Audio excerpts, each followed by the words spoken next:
So greetings, what's going on? It's Mike's from LiveMyAssOff.com. And my check-in for today, for now, is basically from here on our porch in our little house. And you can see it's nice greenery around me and that sort of thing. So I was just kind of chilling out here and wanted to talk about needs versus wants. And I don't know about any of you who watch this. I'll assume that the majority of you are from the U.S. And you grew up in an adequate home, in the sense that you have, compared to a lot of these other countries that certainly I've been to, and you may experience as well, we're blessed.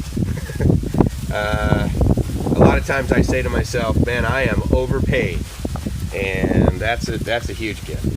And so I wanted to move there to get a little bit less wind, I think. The wind has died down, but it will come back up. I realized that, unfortunately, amidst my ability to use my Bluetooth headset as a set of headphones to listen to music, as well as use it on the phone, and therefore use the microphone for it, and even though it says audio function on the Bluetooth connection, the microphone in the Bluetooth headset I cannot use to record video. Apparently, if I connect a physical earbuds, right, with the microphone, then it will use that microphone. But in Bluetooth mode, for some reason, it won't, and so therefore it uses the microphones, which I believe are on the other side of this camera, the regular side versus what is now the selfie side. But in any case, so needs versus wants, and let me first say that I find that this time of year is a time when I will absolutely reflect, but it's a time when I also look forward, and I do that almost every year. This year especially is as I look out on the horizon, which looks very spectacular. I'm basically halfway there. So from cradle to grave, I would submit that at 50, I'm about halfway there. So, and I'll never forget when I was about 28.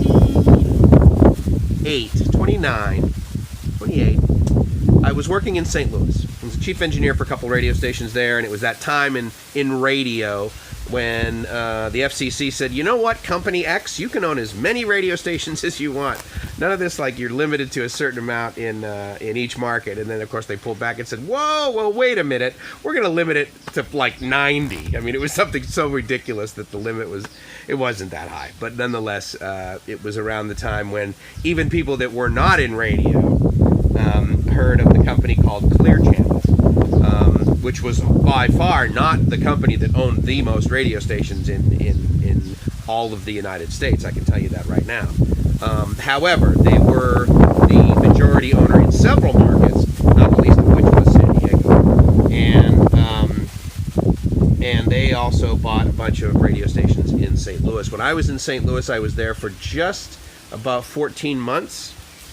And in that time, we were bought and sold 4 times. We were on number 4, and we were being finally rolled into the Clear Channel deal when I was in St. Louis. And so that, based on the fact that I was living in the middle of the country, and while the cost of living was next to nothing, every morning I woke up and I was in St. Louis. And so, being from a coast on the east and then moving to San Diego, I decided, you know what, I'm not happy unless I'm near the water, and preferably in a warm area, even in the winter. And so I got my butt back to San Diego, and was infinitely happier. Now, I will say the people in St. Louis were amazing. What is that? Salt of the earth, right, is the phrase that just popped into my head when I think about the people and the culture and the families that were in St. Louis. But nonetheless, I wasn't happy. And so my needs were not being met. I need to be in an environment where I am not distracted by certain things like lack of clean water, right? But for me, warmth is also a need. There are many people that would potentially watch this from, I don't know, say Seattle, Vancouver, Portland, where you could argue it rains more than other cities, or people from New England that have full seasons where it's 90 degrees, 90% humidity for a month or so in the summer, and then it is 0 degrees with 40% humidity or 60% humidity, whatever, in the winter. And there are seasons, or there are some years where you have, I think 2 years ago, in total 12 plus feet of snow. And they would label me potentially as a wimp, that I can't handle it. But they also have chosen to live there, and they are not living in Alaska, nor Antarctica, nor do they live in Singapore, where it is, from their perspective, I'm sure, excessively hot. And amidst their complaining, potentially living in a one-bedroom apartment with no air conditioning in Singapore, if they were to complain to me, I would say, you're a wimp. So anyway, so I prefer the heat, and it is something that I've discussed. Additionally, I like to live in an area where the amount of daylight is not limited by the winters. And so by that I mean, in the winter in New England, for example, places that are, further north, it will get dark at like 3:30, 4 o'clock. 4:30 is pretty common. There are like one of those, like one of the weeks, one of those days, if you will, where it'll get dark at like 3:15, 3:20, the infamous shortest day of the year, occurring sometime, I believe, in December. And that day is, my mood is lousy. And I'm not going to sit there and load up on, psychotropic medication simply to be able to survive through mid-December, when, quite frankly, for the same amount of money, I can get my butt a one-way ticket to San Diego and live there for about the same cost of living as where I would live in the Boston area. And so that's just sort of one of my needs. Now, one of my wants is tropical. So this area that we're in right now, where a lot of people would label as vacation paradise, that sort of thing, if I were to say I want to live here, then they would be like, you're a wimp. Meaning that you just you want to live in in a posh vacation type spot. You're lazy, you don't want to work, whatever. And I'm not saying that label is incorrect, certainly for you. But for me, I am a lot happier here. I wake up in the mornings, usually around 5:30. My body wakes up at that time, regardless of what time zone I'm in. And my needs are met.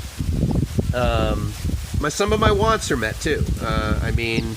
The cost of living here in Thailand, and the reason I put that in air quotes is because, of course, I've reviewed living in the middle of nowhere in Thailand, and you can absolutely get a cost of living less than $1,000 and have a very good cost of living if one of your needs is not being near the beach. I have a need to be near the beach. I've lived inland, I've lived away from the beach, and I'm not just saying I've vacationed. I've lived an entire portion of my life whereby I can't just either walk or drive quickly to the beach. And so I need the beach.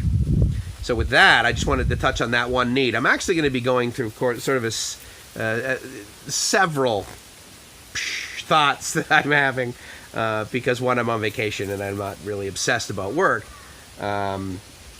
Being back here in Bangkok certainly less than 3 weeks from when I was here working, if you will, meaning that we took a little bit of vacation, but I also was going to meetings. So with that, I'll get back to this, but it looks to me like girlfriend is locking up the house. Okay, and apparently, therefore, we are going to walk to the beach and check out one of my needs. So we'll get back to that. So it's Mike's and Gracie from LiveMyAssOff.com.